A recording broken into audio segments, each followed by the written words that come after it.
Buenas tardes, Arratsaldeon, qué gusto veros a todos aquí, porque con el tiempo que hace invita muchas veces a otras cosas, ¿no?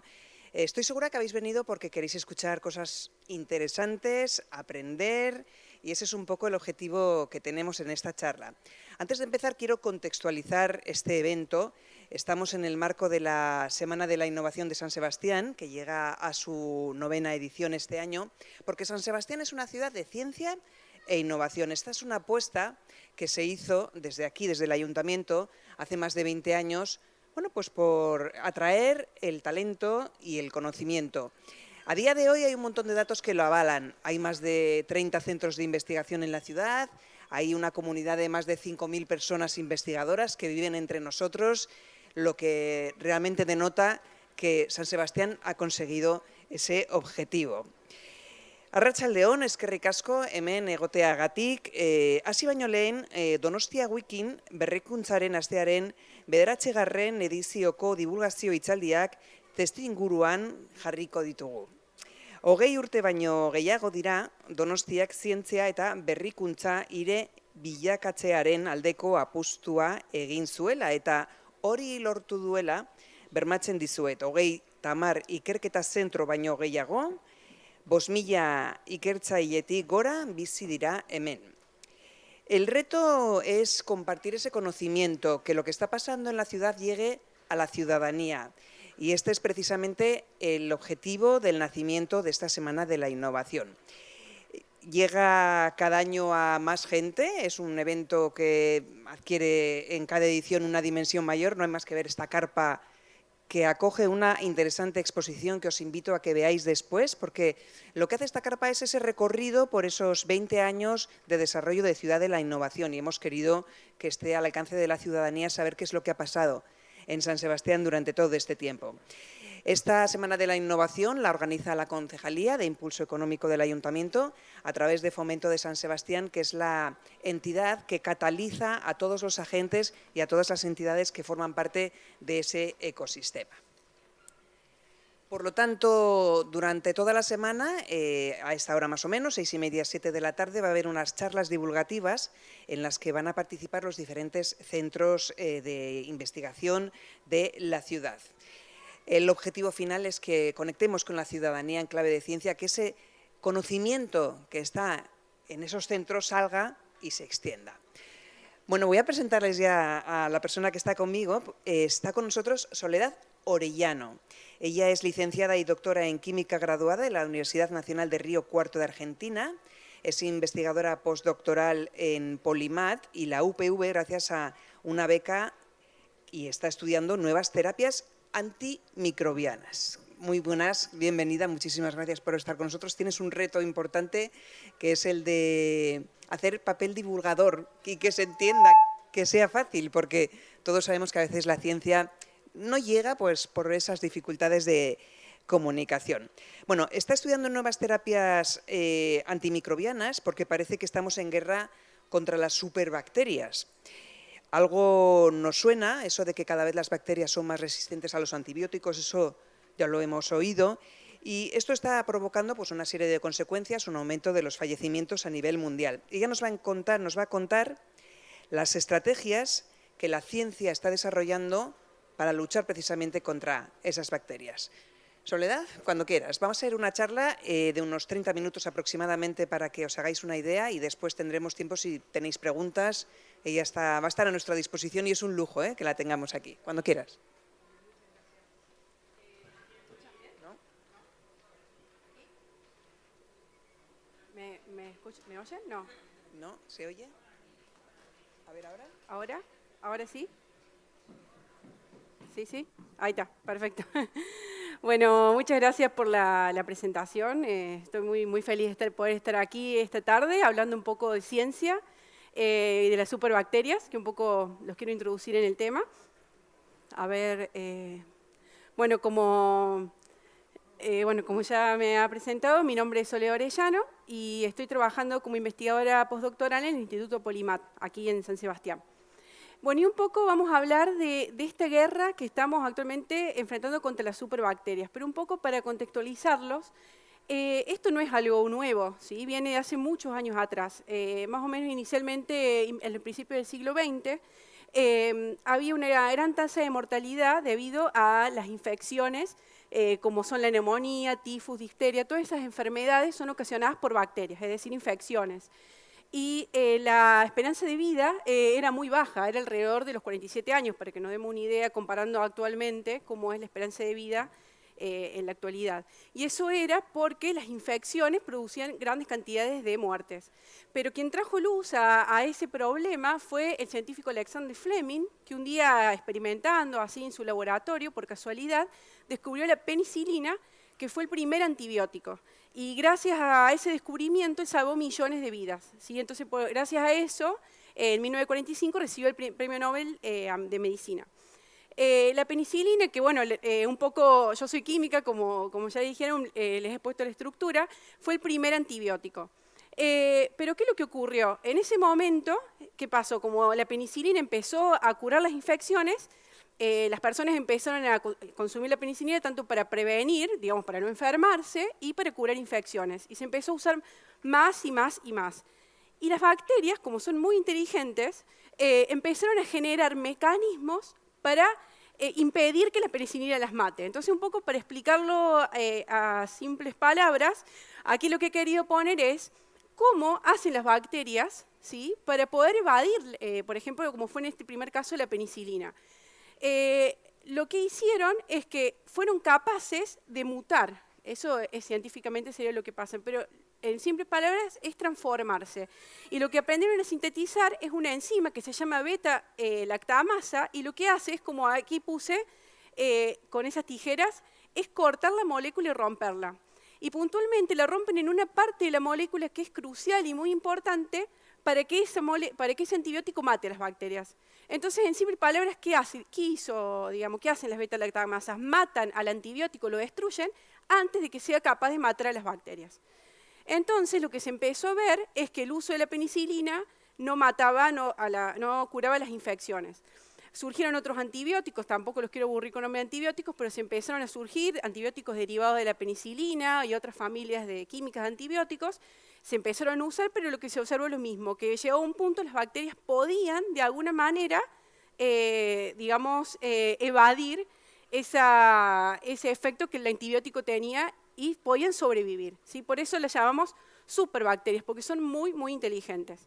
Entonces, ¿qué es lo que pasa? Las bacterias se vuelven resistentes, ¿sí? ¿Por qué? Porque al nosotros administrarles antibióticos, ellas buscan estrategias, aprenden a defenderse y se vuelven resistentes a ese antibiótico. ¿Cómo se refleja eso? Las infecciones se vuelven crónicas, entonces empiezan a ocurrir muchas muertes a causa de una infección. Esto, ¿qué pasa? Muchas bacterias empezaron a generar como mecanismos al mismo tiempo contra varios antibióticos, ¿sí? Entonces, por eso se las llaman superbacterias o bacterias multiresistentes. A lo mejor alguna vez han escuchado esa palabra. Pero bueno, ese problema no es un problema viejo, por decirlo de alguna manera. Actualmente estamos luchando contra esto. Y acá lo que quise poner, bueno, lo saqué de un artículo del año pasado, y es que cada año, en la Unión Europea solamente, casi 2 millones de personas contraen infecciones por bacterias resistentes.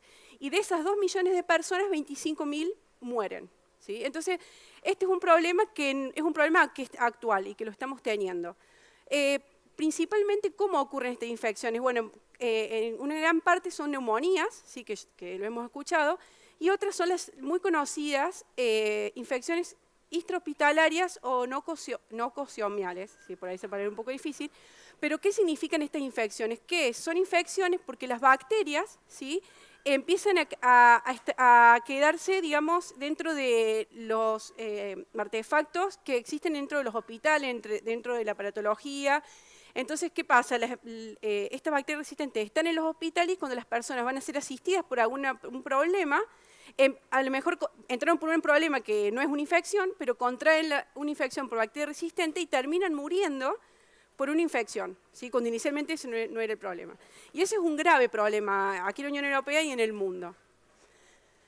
Pero un poco, entonces, lo que estamos viendo es que surgen nuevos antibióticos y las bacterias son muy inteligentes y pueden hacerse resistentes, ¿sí? Entonces, hay que buscar, es muy urgente buscar nuevas terapias. Entonces aquí cuando entramos los científicos y pensar, bueno, necesitamos crear nuevas terapias, nuevos antibióticos o materiales alternativos a los antibióticos para poder matar estas bacterias. Entonces, un poco para ver, digamos, o tratar de crear nuevas terapias, tenemos que entenderlas a las bacterias, tenemos que saber cómo ellas hacen para volverse resistentes.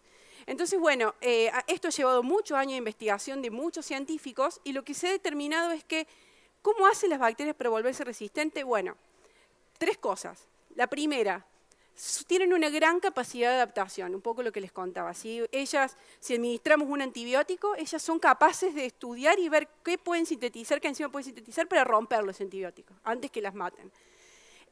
Y otra cosa grave es que, ¿qué pasa? Las personas por ahí, o en general, ¿sí? Se usan mucho los antibióticos, porque bueno, no queremos estar enfermos, ¿no? Y ese sobreuso de antibióticos favorece esta adaptación. Y no es algo individual, sino porque todos estamos conviviendo en un ecosistema, ¿sí? Entonces, por eso, este dibujo lo tomé de la web, no es de un artículo científico, pero me gustó porque lo que explica es que la resistencia en antibióticos y las bacterias resistentes se pueden transferir. Por ejemplo, si en la agricultura, tanto para las plantaciones, para las bacterias que infectan a los cultivos, a los animales de producción, se generan bacterias resistentes y eso se puede transferir cuando nosotros consumimos un alimento. O una persona que hizo un sobreuso antibiótico y generó bacterias resistentes en su organismo, se la puede contagiar a otra persona que a lo mejor está más débil y contrae una infección. Entonces, el sobreuso de antibióticos en todos los ámbitos promueve a la generación de resistencia. Entonces, como científicos, en este punto, ¿qué podemos hacer? Podemos desarrollar materiales que intenten minimizar al máximo la exposición a los antibióticos. Voy a explicar un poco cómo podemos hacerlo después. Un segundo punto, ¿sí?, de cómo las bacterias se vuelven resistentes, es que tienen una capacidad de formar biofilms. Es la palabra biofilms en inglés, que significa biopelícula o capa. Y esto simplemente es como explica este dibujo, ¿no? Las bacterias encuentran una superficie y se adhieren. Y ellas mismas empiezan a fabricar un material como una manta, una capa que los cubre. Y en esa manta les permite ellas tomar nutrientes, ¿sí?, crecer ahí y largar bacterias, pero ¿qué pasa? Los antibióticos no pueden entrar en esa coraza que ellas forman. Entonces los biofilms son un grave problema, porque se pueden adherir tanto, por ejemplo, a organismos, cuando una bacteria ingresa a un tejido, puede formar el biofilm en ese tejido, pero también, por ejemplo, si hay un catéter o una patología en el hospital, también se pueden unir a esa superficie no viva y puede formar el biofilm. Entonces esta propiedad que tienen es protectora de que pueden crecer y desarrollarse ahí dentro sin que las terapias lleguen. Entonces uno administra antibióticos, pero la infección no se va y es porque forman los biofilms. Entonces, ¿qué podemos hacer nosotros como científicos? Diseñar materiales, ¿sí?, que puedan, como muestra este dibujo, entrar, romper el biofilm y sacar las bacterias de adentro y matarlas, ¿sí? Y algo similar, y un tercer punto, ¿sí?, es una capacidad que tienen las bacterias, que es cuando infectan organismos vivos, como puede ser un animal o nosotros los humanos, es de que son capaces de meterse adentro de nuestras células. Una bacteria es más pequeña que una célula humana eucariota. Se meten adentro, como muestra este dibujo, la bacteria está simbolizada ahí en azul, y como muestra este dibujo, se puede meter adentro de nuestra célula. Se desarrolla dentro de nuestra célula, se alimenta en nuestra maquinaria de nuestra célula y vive ahí adentro. Entonces, en los antibióticos, gran parte de ellos no pueden entrar a nuestras células. Entonces, también es como que ellas crecen ahí dentro, la infección persiste, pero no las podemos matar con los antibióticos. Entonces, ¿qué podemos hacer nosotros como científicos? Bueno, buscar materiales o estrategias para poder llevar los antibióticos dentro de las células. Por ejemplo, podemos generar materiales que funcionen como taxis para llevarla adentro, ¿sí?, y que el antibiótico ahí adentro pueda matar. Bueno, entonces un poco para resumir esto que dije, entonces, ¿qué tenemos que lograr nosotros si queremos generar nuevas terapias? Porque como ya expliqué al principio, es una necesidad urgente desarrollar nuevas terapias. Por eso hay muchos científicos investigando sobre esta temática. Y entonces, ¿qué tenemos que lograr? Generar una terapia novedosa que pueda disminuir al máximo la exposición de antibióticos, que rompa los biofilms y que permitan a los antibióticos o a los antimicrobianos entrar dentro de las células, tanto humanas como animales. Entonces, bueno, un poco una estrategia o algo que revolucionó la ciencia realmente, porque hace los últimos años se está investigando mucho sobre lo que se llaman nanomateriales. Y yo no sé si ustedes por ahí están o saben lo que es un nanomaterial. Entonces, por esto lo que hice fue poner aquí una escala en donde vemos un niño de 1 metro, un hámster, una hormiga, un trazo de un bolígrafo, un cabello, un glóbulo rojo, una bacteria, un virus, y así hasta llegar a un átomo, ¿sí? Todo lo nano es lo que está en esta escala, entre el virus y la molécula. ¿Qué pasa? Los materiales que están en ese rango tienen una capacidad especial para interaccionar tanto como las bacterias como con las mismas células humanas. Es como un rango de tamaño muy particular. Entonces los científicos, particularmente los químicos, podemos un poco jugar en sintetizar materiales en esta escala, pero también buscar materiales, por ejemplo, que no sean antibióticos, pero que sean antimicrobianos, que tengan, por ejemplo, como sabemos, en la naturaleza existe la carga positiva y negativa, ¿no? Podemos hacer que esas partículas tengan carga positiva, carga negativa. Entonces, la verdad que la nanotecnología abrió una ventana enorme al diseño de nuevas terapias para muchas enfermedades, puntualmente en este punto de lo que hablamos hoy, en las terapias antimicrobianas. Bueno, acá lo que quise mostrar, esto lo saqué de un artículo, está en inglés, pero un poco lo único que quiero que vean acá es cuál es la relación entre un tamaño de una nanopartícula, o un nanomaterial, y una célula bacteriana. Esta sería la célula bacteriana, y bueno, esa esfera en naranja sería una nanopartícula de 250 nanómetros, esta en verde una de 200, y aquí lo que ven es un punto, ese punto es de 2 nanómetros, o sea, hay una relación de diferencia de tamaños muy, muy grande, ¿sí? Entonces, bueno, los nanomateriales también de diferentes maneras, ¿sí? Pueden interaccionar con la bacteria y producir la muerte de la bacteria. Por ejemplo, muchos nanomateriales lo que hacen es, por ejemplo, si son de metales, porque los materiales pueden ser de polímeros, de metales, de mucha variedad de cosas, los podemos producir, y lo que hacen es entrar en la célula, por ejemplo, como podemos ver ahí, como son tan pequeñitos, se meten dentro de la bacteria y generan especies reactivas que se llaman y la matan. Otras, por ejemplo, como es el caso de este esquema de esta esfera verde, tienen una interacción especial de cargas. La bacteria en general, todas las bacterias son levemente negativas su superficie. Entonces, si nosotros creamos una nanopartícula positiva, se pega, interacciona y la rompe a la capa y la mata a la bacteria, ¿sí? Entonces, bueno, estos son un poco los modos de acción. Pero, ¿por qué un poco les quería comentar esto? Les quería comentar esto porque es muy difícil que estos modos de matar, las bacterias puedan generar algún mecanismo de resistencia. Es muy difícil que una bacteria logre cambiar toda su membrana o la carga de su membrana, ¿sí? Las nanomateriales tienen modos de acción o modos de matar la bacteria que es muy difícil que la bacteria se pueda generar una estrategia para sobrevivir, como lo hace con una molécula que es el antibiótico. Entonces, por eso ha revolucionado lo que es el desarrollo de compuestos antimicrobianos.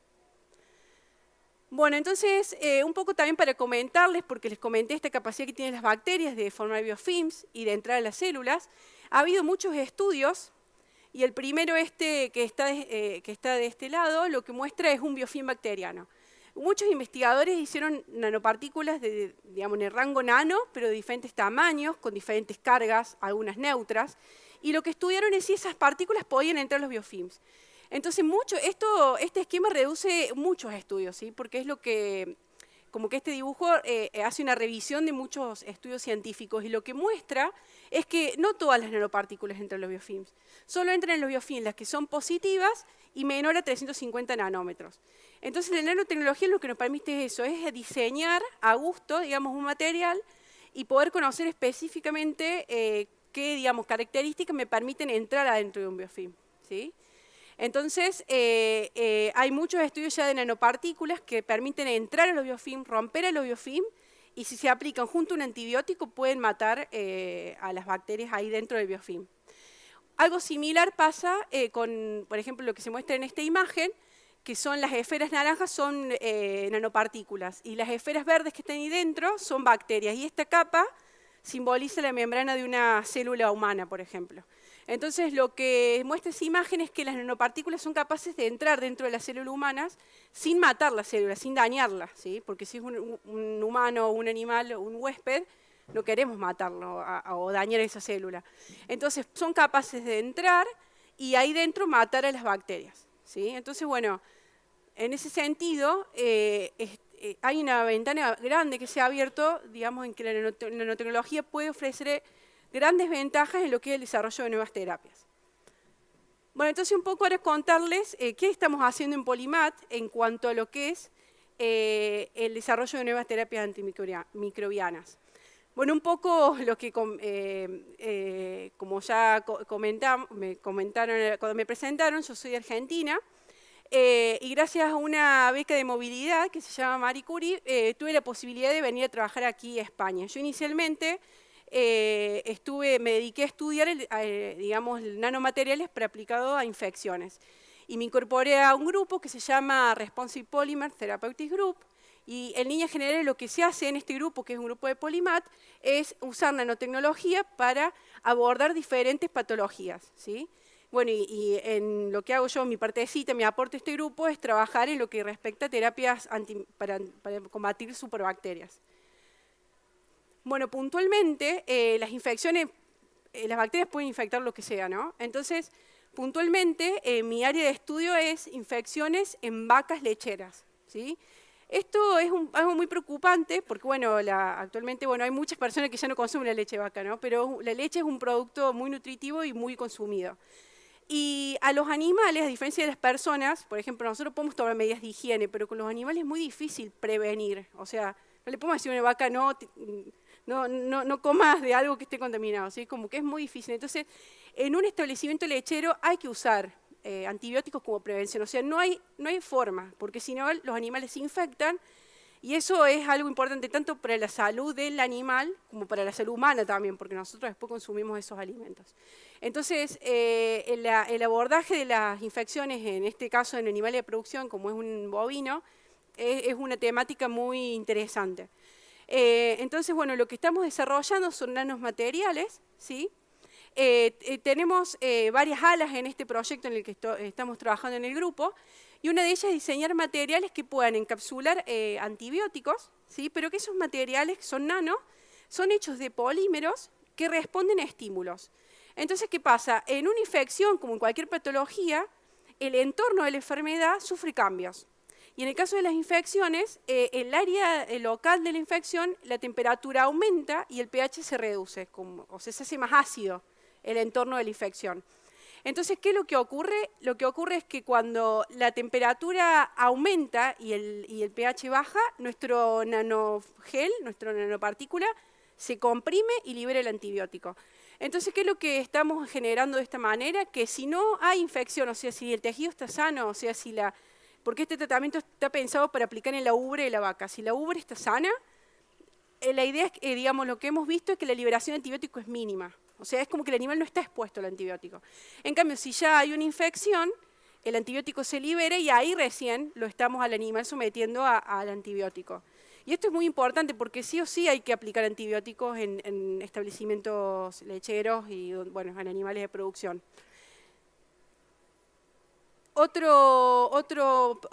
Digamos, ala del proyecto es la elaboración de nanopartículas, pero que las nanopartículas por sí mismas sean antimicrobianas, o sea, no usar antibióticos. Una terapia no antibiótica alternativa. O sea, no se usan antibióticos, se usan polímeros, que la idea es que la carga final de la nanopartícula sea positiva para que haga esto de romper la membrana de la bacteria. Entonces, lo que hacemos es combinar diferentes polímeros, un polímero positivo, este polímero es un polímero comercial, y polímeros negativos, como el alginato y el ácido hialurónico, que son derivados de fuentes naturales. Entonces, lo que hacemos en el laboratorio es crear formulaciones de diferentes composiciones para lograr que esas nanopartículas sean antimicrobianas y que además sean capaces de entrar a la célula huésped y de romper los biofilms. Y las mismas nanopartículas son antimicrobianas, entonces, una vez que entran en la célula y lo rompen el biofilm, matan a las bacterias. Bueno, en este punto, tanto en el proyecto anterior como en este, ya hemos desarrollado los materiales y estamos en la instancia que ahora lo vamos a probar en bacterias en el laboratorio.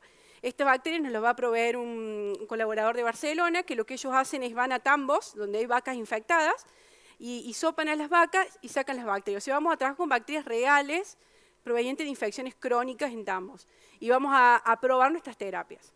Bueno, entonces en este sentido, vemos que la nanotecnología ofrece una ventana enorme, ¿sí?, de posibilidades para el diseño de nuevas terapias.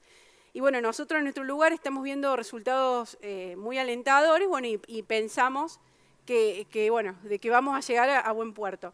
Yo creo que se está poniendo muchos esfuerzos en el uso de la nanotecnología y bueno, y esperemos que muy pronto podamos decir que, bueno, hemos combatido esta guerra y que hemos logrado vencer la resistencia antimicrobiana, que es un poco lo que estamos añorando los científicos que investigamos en esta área. Así que bueno, eso es todo. Muchas gracias. Y bueno, no sé si tienen preguntas o inquietudes. Muchas gracias a Soledad. Un aplauso yo creo que se merece. Gracias. Yo creo que ha sido una exposición muy didáctica y que hemos entendido bastante bien todo lo que nos ha explicado. No sé si alguien tiene alguna pregunta. Yo desde luego sí que, Soledad, te quería plantear una cosa. Aquí se ha hablado de el exceso de antibiótico es el que al final hace que esas bacterias sean más potentes. Ese mensaje también cala en la sociedad y a veces pensamos, ay, no vamos a tomar antibiótico, que como tomemos mucho antibiótico, nos vamos a inmunizar o van a inmunizar a nuestras bacterias. ¿Eso es así?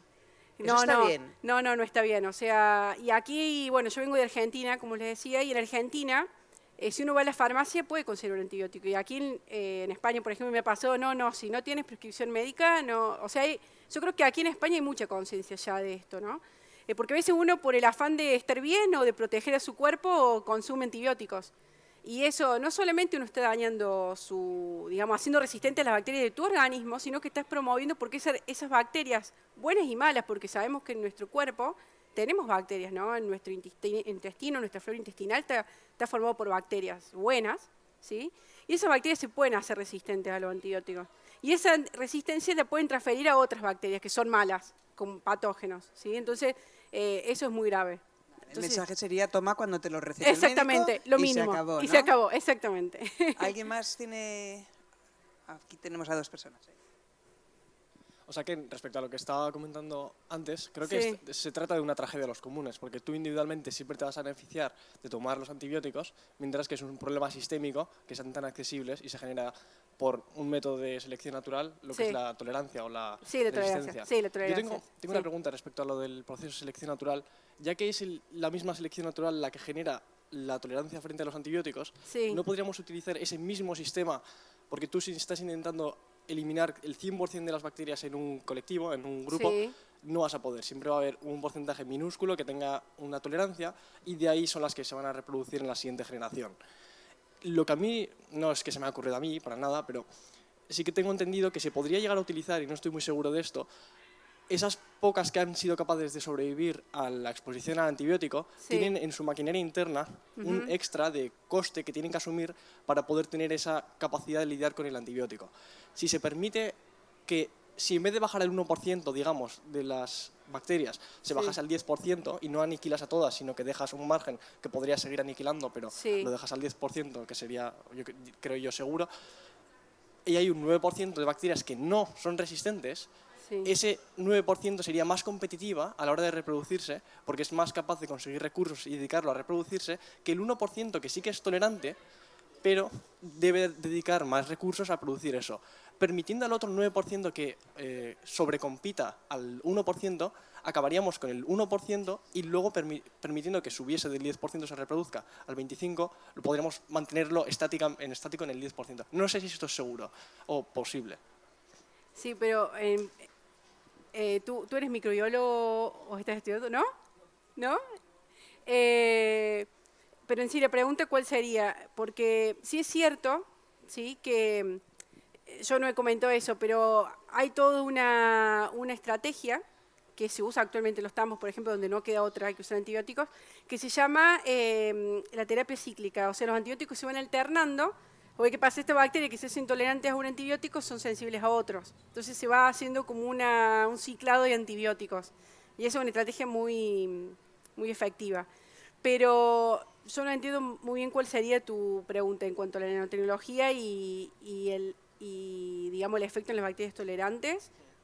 ¿Cuál sería la pregunta? Porque estoy de acuerdo con lo que has dicho, ¿eh? Vale, teniendo una capacidad de reducirlo al porcentaje que sea, con los antibióticos tenemos la capacidad de aniquilar un porcentaje, no utilizarlo a tope, poder dejar un margen, un buffer, que permita que haya bacterias que no tienen capacidad de aguantar el antibiótico si es que lo llevásemos a las dosis máximas, permitir que esas compitan con las que sí que tienen la tolerancia, porque según esta tesis que estoy intentando exponer aquí, la tolerancia a los antibióticos no es gratuita en términos de selección natural, requiere de un coste extra energético o de recursos que no asumen aquellas que no tienen la tolerancia, y debiendo asumir ese coste superior no serían capaces de reproducirse tanto, por lo que acabarían siendo acabadas o no podrían acceder a los recursos tanto como las otras, entonces permitiendo que sean las otras, las que no son tolerantes a tu antibiótico, las que acaben con las que sí son, nunca permitiendo que suba de un porcentaje, de un rango de bacterias que sea seguro.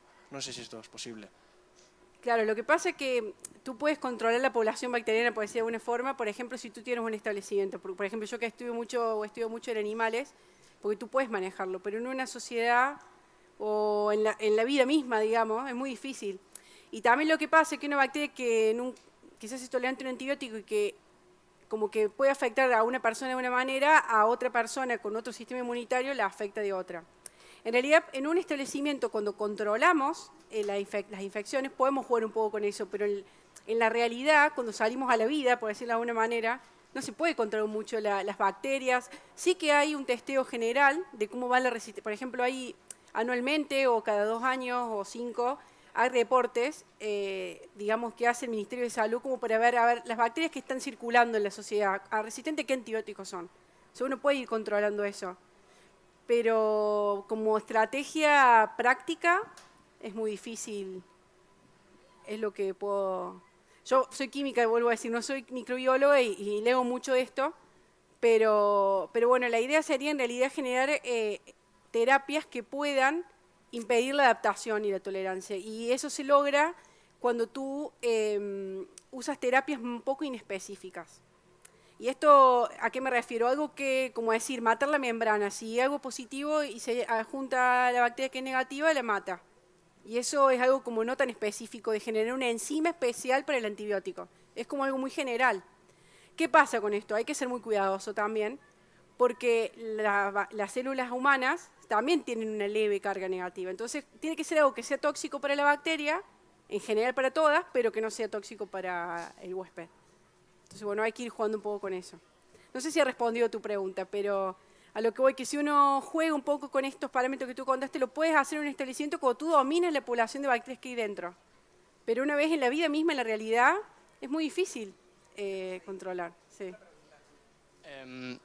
Bueno, yo tengo 3 preguntas. Sí, bueno. La primera es, ¿se te puede hacer preguntas en inglés? Sí, obvio, sí. Yeah, I wanted to ask if this group is centered on healthcare. It's only centered on healthcare?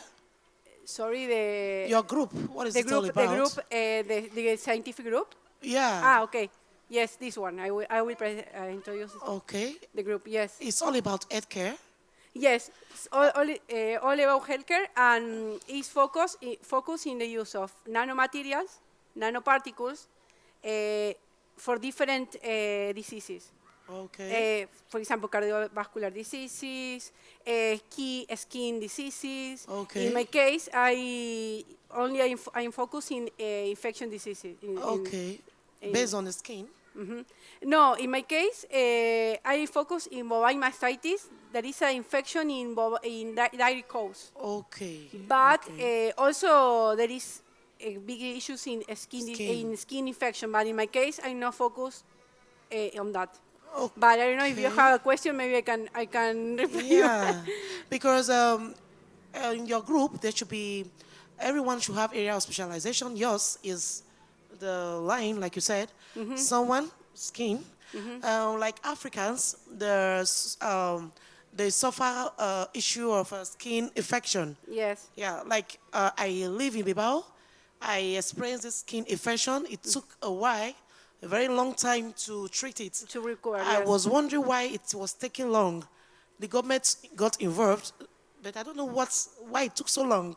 The skin infection. Disease, sí. Sí, ella está preguntando sobre las infecciones en piel. ¿Por qué lleva mucho tiempo en recuperarse una infección en piel? I translate the question. So this is there is other parameters there because also it's something that is called wound healing. That is the recovery of the skin structure. And the bacteria have as a strategy, as I understand, because I'm not expert on that, but create a damage in the area. And they release a lot of compounds that damage the skin. And also, this depends also of your system and your immune system. So, in that sense, antibiotics can destroy the bacteria, for example. But if the bacteria, for example, that I show here, I think this is my son. Ese es mi hijo. The main factor that is playing there is the biofilm, because bacteria can form biofilms in the skin. So the normal antibiotics couldn't get inside the biofilm. So new strategy. This is the reason because you can't you can't eradicate totally the infection in the skin. So for the reason you need to use novel strategies to go inside biofilms. But the reason, in sum, the reason is because you can't eradicate the infection at all. But also this depends on your system and your body. I have a very sensitive skin. Yes. A little thin. Yes. Yes. Because also this is more or less the point. Thank you. No, you're welcome. Bueno, la Sí. segunda pregunta Sí. sería un poco relacionada con las bacterias que nosotros tenemos, ¿no? Que ya nacen con nosotros. Sí. Bueno, aquí hemos hablado de antibacterias. Ujú. Las antibacterias son siempre fabricadas por el humano. O sea, quiero decir, son bacterias. O sea, antibacterias Sí, se en pone realidad- anti porque queremos ponerle anti, pero realmente son bacterias. Son bacterias, claro. Hay bacterias buenas, bacterias malas. Por eso también el uso antibiótico tiene que ser prudente porque nosotros tenemos bacterias buenas que podemos Claro, matar, ¿no? Pero ya, o sea, yo lo que entiendo aquí es una redundancia máxima. O sea, nosotros tenemos bacterias que se encargan de la flora, de todo el cuerpo, de la mente, del cuerpo, de todo. Pero externamente hay otras bacterias que se encargan de atacarnos Sí. a nuestro sistema. Pero ya hay otras bacterias que en nuestro cuerpo que crean sistemas en defensa. Ujú. Esto es, o sea, quiero decir, esto es un poco como el mundo hacker, vaya. O sea, están todo el rato hackeándose a todo el rato, pero el antivirus este que hablamos así siempre y decimos, bueno, nos va a salvar de todo, realmente, en mi concepto, o sea, está muy bien que creemos aquí, por ejemplo, unas antibacterias que rompan el microfilm, ¿no? el biofilm. Sí.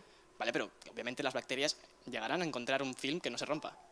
Porque si esos métodos continúan siendo constantes y no hay un cambio completo, o sea, todo el rato, como ya es la misma naturaleza, que es un cambio Sí. constante en cualquier lado del Sí. ángulo de terráqueo, pues claro, tú estás aquí actuando sobre los biofilms. Sí. Llegará un momento en el que las biofilms sean tan duras como el metal. Y o metes diamante o no puedes romperlo. Vale, quiero decir, porque nosotros somos muy duros ya. O sea, Sí. es muy complicado que yo coja una infección y no se me pase. O sea, Claro. es complicado, porque como tú dices, hemos subido el tiempo de vida. Yo tengo 23 años, he pasado por infecciones de todo el mundo, pero el cuerpo también ha sabido, sin necesidad de... Pero claro, luego nos ponemos a pensar realmente y tú has dicho, esto va relacionado con la tercera pregunta, tú has dicho antes, no, claro, aquí en España regulamos muy bien cuando tomamos antibacterias o Antibióticos. antibióticos, ¿no? Cuando tomamos antibióticos se regula porque tú tienes una receta. Bueno, claro, también hemos hablado de cómo el mundo de la agricultura, que es literalmente nuestra alimentación general, está controlada por esos antibióticos que se usan, con lo cual sí estamos tomando todo el rato antibióticos, estamos todo el rato generando una defensa en contra de vuestras defensas que creáis aquí con nuevas terapias. Entonces, como tú dices, es muy difícil controlar a la población, no se puede, y como no hagamos todos un mismo esfuerzo, Sí. y un mismo esfuerzo que nunca va a ser el mismo. O sea, quiero decir, no sé si se me entiende, vaya, si estamos haciendo un solo esfuerzo constante sobre reventar formaciones de biofilms, o sea, que tienen biofilms, llegará un momento en el que no se puedan reventar. Sí, eso no lo sé. En realidad lo que es la composición de biofilm puntualmente no es algo que haya cambiado mucho. Claro, no, pero porque es una de esas cosas que tiene todo. O sea, la célula animal, la célula plantil, Sí. todo tiene una capilla, vaya, que está o sea, que estamos conectados con el todo por una capa, o por muchas capas, ¿no? Un poco como la Tierra y todo. Entonces, es verdad que la última de las capas va a ser más difícil de romper. No significa que no sea irrompible. Claro, sí. Sí, cada vez hay que poner más esfuerzo, sí, es cierto. De hecho, mientras más esfuerzo pongas en romperla, más fuerte será. Sí, bueno, pero bueno, en ese sentido, yo creo que siempre hay una luz al final del túnel, ¿no? Lo que pasa es que claro, pero es cambiar, todo un conjunto, ¿no? Cambiar de túnel, vaya. O sea, quiero decir, llegará un momento en eso, en que o sea, tú vas viendo luces, pum, vas viendo avances y dices, joder, mira, ya nuevas bacterias que se han creado que tienen, se revientan, ¿no? Con esta nueva antibiótico, vamos a llamarle antibiótico X3000, tú tomas eso y no tienes nada. Pero llegará un momento en el que nada sea todo y tú tomes eso y no pase nada. Claro. Sí, en realidad la idealidad de terminar con las bacterias, esa es la pregunta, ¿no? Claro, porque esto, o sea, ya se dice que es una guerra infinita, o sea, no tiene un fin en el tiempo. Sí, que en realidad todos somos bacterias, ¿no? Y hay un... Claro, somos seres bacterianos, vaya, o sea, ir en contra de lo que somos ya. La idea sería como tratar de... la idea sería como tratar de ganar en el balance, ¿no? En el equilibrio. Exactamente.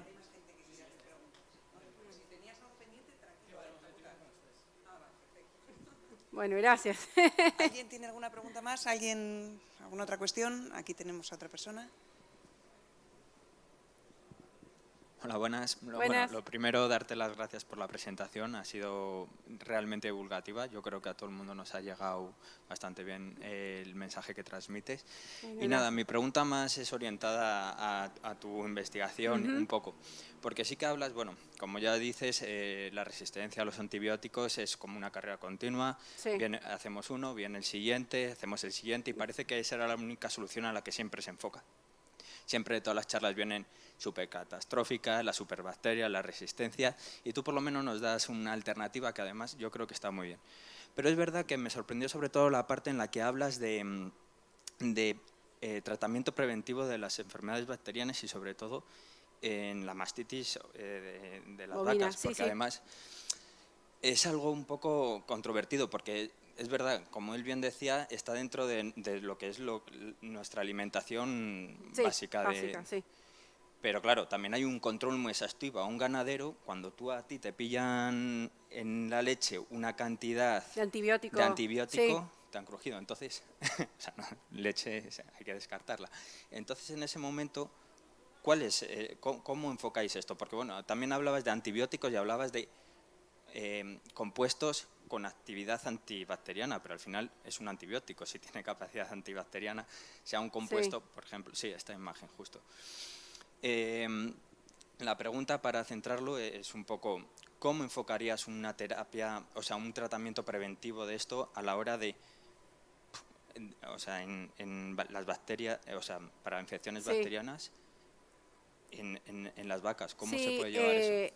Bueno, principalmente el primero que presenté es como por ahí la estrategia a la que más me parece que tiene perfil de tener éxito. ¿Por qué? Porque la realidad es que actualmente se usan los antibióticos y se sigue usando porque es lo más efectivo. En un tambo tienes un montón de animales y no puedes tener los animales enfermos.